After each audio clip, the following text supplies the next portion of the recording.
श्री सूती कहते कि हे शौनक ऋषियों, जब राजा बलि शुक्राचार्य के कहने से इंद्र पद पाने के लिए 100 अश्वमेध यज्ञ कर रहा था और उसने 99 यज्ञ पूर्ण कर लिए, और जब लास्ट में 100वां यज्ञ कर रहा है तो देवता परेशान होकर नारायण भगवान की शरण में गए।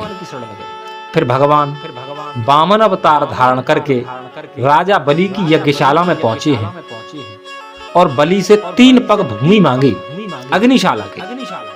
तो शुक्राचार्य ने कहा कि ऐसे संकल्प मत करना, ये विष्णु है। तो राजा बलि ने कहा कि गुरुदेव, मैं अपने कर्तव्य से पीछे नहीं हट सकता। अगर ये भगवान भी हैं तो मेरे लिए और भी गौरव की बात है कि मेरे द्वार पर भगवान भिक्षा मांगने के लिए आए हैं। शुक्राचार्य क्रोधित हो गए और श्राप दिया कि तू अपनी धन लक्ष्मी को बैठेगा। और शुक्राचार्य ने कहा कि मैं संकल्प ही न कराऊंगा। तो भगवान ने कहा कि संकल्प हम करा देंगे, हैं हम उन्हीं को पंडिताई करिए। और जब भगवान संकल्प करा रहे हैं राजा बलि को, तो शुक्राचार्य छोटा रूप बनाकर कमंडली को उस नली में घुस गए थे जहां से जल निकलता है। तो भगवान ने एक कुसा निकाली और उसमें डाल दी, सोई एक आंख सुपड़ा साफ हो गई शुक्राचार्य की। राजा बलि ने जब संकल्प ले लिया तो भगवान ने एक ही पैग में सारी धरती को नाप लिया और दूसरे पग से स्वर्गलोक को नापते हुए जब ब्रह्मलोक में पग पहुंचाया तो ब्रह्मा जी के कमंडल में सुराख हो गया और उनके चरणों को धोती हुई गंगा जी प्रकट। भगवान ने कहा कि बलि, मैंने 2 पग में तेरा सब कुछ नाप लिया, अब मैं तीसरा पग कहां रखूं? तब बलि ने अपना सिर आगे करा। भगवान खुश हो गए, बोले बलि कुछ वर मांगे, मैं प्रसन्न हूं। बलि बोला, प्रभु मांगने आप आए थे, मुझे कुछ नहीं चाहिए। तब भगवान ने बलि को सूतल लोक का राजा बना दिया। तो बलि ने कहा कि प्रभु, मेरे लोक की चौकीदारी आप करोगे, जिस दरवाजे पर खोलूं हर समय तुम्हारा दर्शन होना चाहिए। अब तो भगवान चक्कर में पड़ गए। आए थे तो ठगने, लेकिन खुद ठगे गए। भगवान ने वर दे दिया और कहा कि नित्यं ग्रस्तासि माम तत्र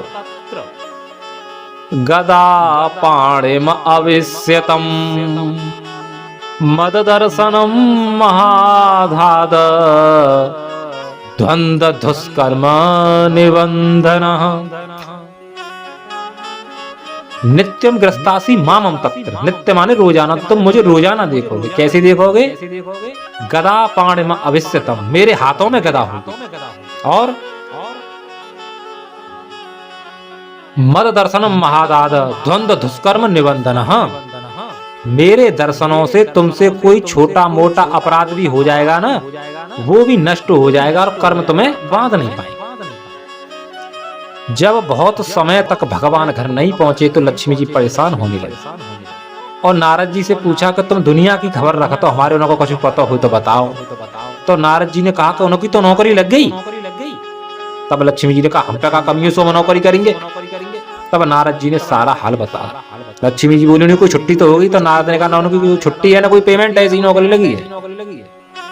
नारद जी से कहा कि मैं अपने भगवान को यहाँ कैसे लाऊं, कोई उपाय तो बताओ। कि बलि रोजाना दान देता है तो तुम भिखारन बनकर जाना, सुई बा चौकीदार मांग लेंगे। है भगवान मां चौकीदारी तो बन गए। लक्ष्मी जी बोली, मैं भिखारन बन के जाऊंगी? कहना है तो बैठी रहो। तब लक्ष्मी जी ने कहा कि कोई ऐसा उपाय बताओ कि मुझे भिखारन न बनना पड़े, हमें भगवान को वापस ले आऊं। तब नारद जी ने कहा कि रक्षाबंधन आ रहा है, तुम राखी लेकर जाना। जब राखी बांधोगी तो बलि अपने आप पूछ लेगा तुम्हें क्या चाहिए, सोई तुम बा चौकीदार है मांग ले। अब तो लक्ष्मी जी इंतजार करने लगी कि कब सनूनो आवे। जब लक्ष्मी जी सूतल लोक में राखी लेकर गई हैं, पहरेदारों ने कहा कि महाराज तुम्हारी बहन जी आई हैं। बलि ने बुलाया, राखी बंधवाई और बोला कि मैं नहीं जानता आप कौन हो, लेकिन तुम राखी बांधकर मेरी बहन बन गई हो, सो तुम्हारी जो अभिलाषा हो सो मांगो। तब वही वो चौकीदार आगो सामने थे, हैं जो भगवान चौकीदार बने। बोले मन में कि हम फंस गए, हमें छुड़ा लो। लक्ष्मी जी बोली, कोई बात ना, अब हम आए गए, सब ठीक हो जाए। लेकिन जा गांव की कोई होती तो क्या कहती, यहीं पड़े रहो तुम, जैला को मानता तो ना 50 सुना। लेकिन जो 50 गलती होने पर भी ये कह दे कोई बात ना, ये कई बात है, तो समझ लेना वो लक्ष्मी है। और लक्ष्मी जी मांगने लगे कि भैया वैसे तो तुम्हारे आशीर्वाद से सब ठीक है, कि नाई मन में कछु वासना, भोगन की है भरमार। हमको भैया चाहिए तेरो चौकीदार। राजा बलि ने कहा कि मंत्री, भीतर जो चौकीदार हो बहन जी को दिखा दो, जो पसंद हो सो दे दो। बहन जी बोला भैया मुझे वो चौकीदार ना चाहिए। बलि बोला तो फिर बलि ने कहा कि बाहर जितने भी चौकीदार हैं जो पसंद हो दे दो। बहन जी ने कहा वो भारतीय चौकीदार ना चाहिए भैया। तो फिर कौन सा चौकीदार चाहिए? उधर भगवान ने कहा कि इशारे के घुमा क्यों रही हो, सीधा सीधा मांग लो। तो लक्ष्मी जी ने कहा कि राजा को शंका हो जाएगी। उधर राजा इशारे बाजी देख के समझ गए कुछ दार में कार हो, और लक्ष्मी जी मांगने लगी कि नाए मन में कछु वासना, भोगन की है भरमार। हमको भैया चाहिए ये ही चौकीदार। राजा बलि बोला सुन बहन, जाके चक्कर में तो मेरा सब कछु लुटको, तू जा छोड़े कर कछु। तब लक्ष्मी जी ने कहा भैया मुझे चौकीदार चाहिए। बहुत विवाद हुआ और फैसला करो कि चलो आधो आधो कर लो। भगवान बोले अब मेरी आपत्ति आई, मेरी तो आवाज चीड़ा बाड़ी होते हैं। भगवान ने कही सुने ले रही तुम पूरा ले जाइयो, आधा अधूरो मत लियो। तब भगवान ने कहा लक्ष्मी जी ने कहा मैं आधा अधूरा नहीं, मैं तो पूरा ही लेके जाऊंगी।